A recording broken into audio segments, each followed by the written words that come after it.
জন্ম দিয়েছ তুমি মাগো, তাই তোমায়। যখন আর কি পতাকাটি আমি দিতে যাই, তখন আর কি আমাকে ডাক দেয় তিনি যে মোত্তাকিন আসো, আর আমার পতাকা কোথায়। তার যে হাসিটা, তার হাসিটা ছিল অনেক মায়াবীর মতো, মনে হচ্ছে যে কেমন যেন একটা মায়া। তিনি আমাকে আর কি জড়িয়ে ধরে, তখন তার বুকের সাথে আমার বুকটা স্পর্শ করে এবং সেই অনুভূতির জায়গা থেকে বলতে চাই যে বাংলাদেশে ইনশাল্লাহ ভালো কিছু একটা হবে তার হাত ধরে। যখন আমাকে কাছে টেনে নিয়ে জড়িয়ে ধরে, তখন আমি আর কি বলি যে আমাকে কখনো ভুলবেন না। তখন তিনি আশ্চর্যভাবে হেসে আর কি বলছে যে তুমি আমাদেরকে ভুলে যেও না। কথার মধ্যে কেমন একটা স্নেহ স্নেহ ভাব আছে। আচ্ছা। তো অনেক সুন্দর করে সাজিয়ে গুছিয়ে কথা বলে। দর্শক, জুলাই গণ অভ্যুত্থানে কিছু কিছু দৃশ্য ছিল যে দৃশ্যগুলো মানুষের সেই আন্দোলনকে আরো বেগবান করেছিল।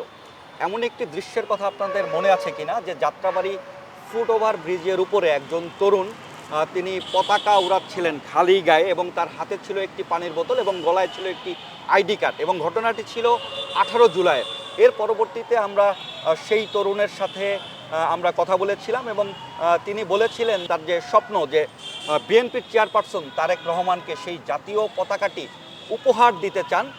শেষমেশ সেই তরুণ আমার সঙ্গে রয়েছেন মুত্তাকিন, এবং তার সেই স্বপ্ন পূরণ হয়েছে। তিনি তারেক রহমানকে তার সেই কাঙ্ক্ষিত পতাকাটি, জাতীয় পতাকাটি, তিনি তাকে উপহার দিতে পেরেছিলেন। সেই ঘটনাটি কেমন ছিল, কিভাবে ঘটেছিল এবং কবের ঘটনা, আমরা একটু জানতে চাবো আমাদের সেই অতিথি মুত্তাকিমের থেকে। জুলাই আন্দোলনে যে পতাকাটি উত্তোলন করেছিলাম আমি, সেই পতাকাটি আমি মনে করি 1400 শহীদ ভাই বোনেদের, সাধারণ বাংলাদেশের মানুষের, খেটে খাওয়া মানুষের, একজন রিক্সা চালকের, ভ্যান চালকের, সবার রক্তের একটি অংশ বাংলাদেশের পতাকাটি।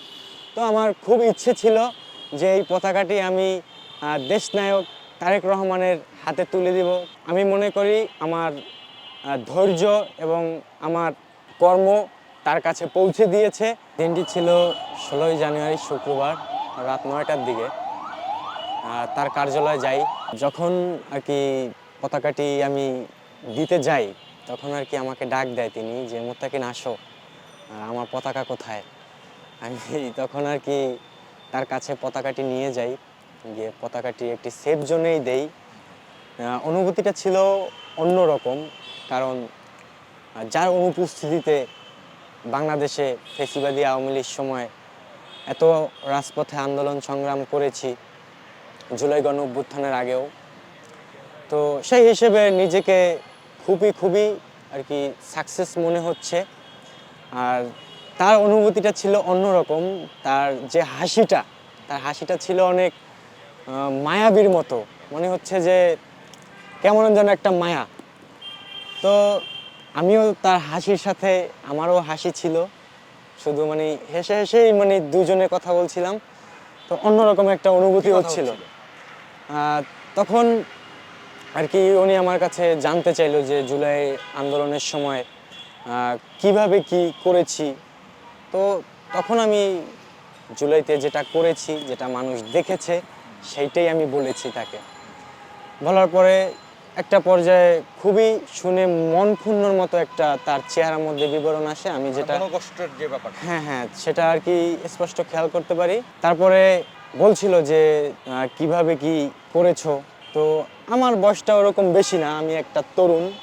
তো তরুণ হিসেবেই আর কি তাকে ওইভাবে বলেছি যে তরুণরা কিভাবে ওই সময় ছিল, কিভাবে ফাইট করেছে, তরুণদের দেশ নিয়ে কেমন একটা আক্ষেপ, তাদের দেশপ্রেমটা কী। কারণ তো ওই সময় দেশপ্রেম ভাই সবার মধ্যে, যখন আন্দোলন চলাকালীন ওই দেশপ্রেমের যে মনোভাব, সেটা আমি প্রকাশ করার চেষ্টা করেছি, জানি না কতটুকু পেরেছি। আর সর্বশেষে তিনি আমাকে আর কি জড়িয়ে ধরে, তখন তার বুকের সাথে আমার বুকটা স্পর্শ করে, এবং সেই অনুভূতির জায়গা থেকে বলতে চাই যে বাংলাদেশে ইনশাল্লাহ ভালো কিছু একটা হবে তার হাত ধরে। কারণ আমি আমার এই স্পর্শর জায়গার থেকে এইটা বলছি। এখন সম্মান দেওয়ার মালিক আল্লাহ, আল্লাহ যেটা করবে মঙ্গলের জন্যই করবে, বাংলাদেশের মঙ্গলের জন্যই করবে। তো ওই সময়টা আমার জীবনের একটি স্মরণীয় সময় হয়েই থাকবে। আপনার একটি সেরা সময়। সেরা সময়, হ্যাঁ। একটু যদি আপনার থেকে একটু আমি আমার রাজনীতিতে আমি সাকসেস, আমি আমার বাংলাদেশের আপনার জীবনের সবচেয়ে বড় প্রাপ্তি যদি বলেন এখন মানে হ্যাঁ। এখন পর্যন্ত তো এই ঘটনাই কি আপনার সবচেয়ে গুরুত্বপূর্ণ স্মরণীয় ঘটনা কিনা? হ্যাঁ, অবশ্যই আমার স্মরণীয় ঘটনা, কারণ তার অনুপস্থিতিতে বাংলাদেশের সার্বভৌমত্ব রক্ষা করার জন্য, বাংলাদেশের অস্তিত্ব টিকিয়ে রাখার জন্য ফ্যাসিবাদী আমল থেকে রাজপথে সংগ্রাম করছি। তো সেই জায়গা থেকে আমি আমার রাজনৈতিক লাইফেও আমি সাকসেস। এখন আমি যদি আমার দেশের যে অসহায় মানুষগুলো আছে সেই মানুষের জন্য যদি কিছু করতে পারি, যেমন পথশিশু, সর্বপ্রথম স্টেপ পথশিশু, তাদের জন্য যদি কিছু করতে পারি, তাহলে সেটা সংখ্যায় 10 জন হোক, সংখ্যায় 50 জন হোক, সংখ্যায় 20 জন হোক, আমি মনে করবো আমি আমার জায়গা থেকে সাকসেস। কারণ আমার ওই অ্যাবিলিটি নাই যে আমি কোটি কোটি টাকা খরচ করবো, অনেক শোডাউন দেবো। কারণ আমি আমার জুলাইটাকে বিক্রি করি নাই। আমি আমার যদি জুলাইটাকে বিক্রি করতাম, হয়তো আমি আজকে তার কাছে পৌঁছাতে পারতাম না।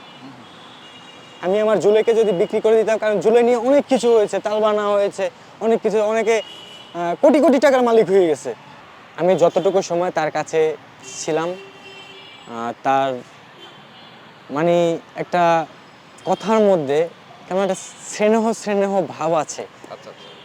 তো অনেক সুন্দর করে সাজিয়ে গুছিয়ে কথা বলে, এবং তিনি অনেক স্মার্ট একজন মানুষ। তাকে কে কিভাবে দেখে আমি সেটা জানি না, তিনি খুবই একজন মানে স্মার্ট একজন মানুষ। একটা লিডারশিপ তার মধ্যে ভাইব আছে। যখন আমাকে কাছে টেনে নিয়ে জড়িয়ে ধরে, তখন আমি আর কি বলি যে আমাকে কখনো ভুলবেন না। তখন তিনি আশ্চর্যভাবে হেসে আর কি বলছে যে তুমি আমাদেরকে ভুলে যেও না।